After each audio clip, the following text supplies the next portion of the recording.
আরে নমস্কার, আমি কাপাকাপি আড্ডার একজন পার্মানেন্ট বক্তা। বলতে পারেন কাপাকাপি প্রোডাকশন আমায় কিনেই নিয়েছে। যাই হোক, কথা হলো গল্প লিখবও আমি, গল্প শোনাবও আমি। তাই আজ এনেছি একটি মিষ্টি মধুর প্রেম ও রসিক প্রিয় ব্যক্তির কাণ্ড কারখানার গল্প নিয়ে। তো চলুন এই কনকনে শীতে কাঁপতে কাঁপতে গল্প শোনা যাক। প্রথমেই বলে রাখি, গল্পটি কিন্তু একটা পার্টে শেষ হয়ে যাবে না, অনেকগুলো পার্ট বানানো হয়েছে। তাই ঠিক আছে তো? এই এই দেখো, আরে ভানু, স্ক্রিপ্টটা তাড়াতাড়ি দে রে বাবা, সবাই ওয়েট করছে।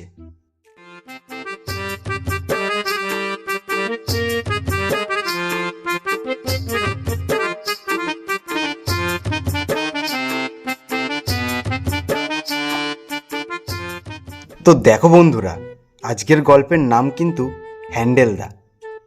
এক সেকেন্ড, এটা কিন্তু সেই ব্যক্তি যে কিনা মিষ্টি মধুর প্রেম ও রসিক প্রিয় ব্যক্তি। বিশেষ বর্ণনা কি আর দেব মশাই, সোজা গল্পেই আসি।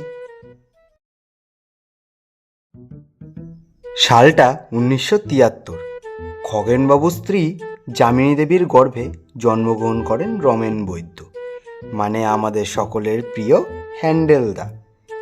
মানে এখনো হ্যান্ডেলদা নামে খ্যাত হয়নি, তবে খ্যাত হওয়ার পেছনে এক বিশেষ কাণ্ড কারখানা জড়িয়ে আছে। বলবো, সবই বলবো। সবে তো রমেন বৈদ্য মানে আমাদের সকলের প্রিয় হ্যান্ডেলদার জন্মগ্রহণ হলো, একটু এবার বড় হতে দিই আর কি। বেশি তাড়াহুড়ো করলে আবার গল্প শেষ হয়ে যাবে। এখন হ্যান্ডেলদার বড় হতে গেলে হরলিক্স খেতে হবে, কমপ্ল্যান খেতে হবে। এক সেকেন্ড, 1973 হরলিক্স কমপ্ল্যান আবিষ্কার হয়েছিল আদৌ? কী সব বলছি। যাই হোক, নেক্সট পার্টে রিসার্চ করে বলবো। ততক্ষণে হ্যান্ডেলদা একটু বড় হয়ে নিক আর কি, নইলে কাণ্ড কারখানাই বা কে ঘটাবে। মনে রাখবেন, হ্যান্ডেলদা কিন্তু এখনো হ্যান্ডেলদা নামে খ্যাত হয়নি, তিনি এখনো সদ্য জন্মগত শিশু রমেন বৈদ্য। তবে আর কি, পরবর্তী পর্বে কি হয় তা দেখতে আমাদের পাশে থাকুন কাপাকাপি আড্ডার সাথে।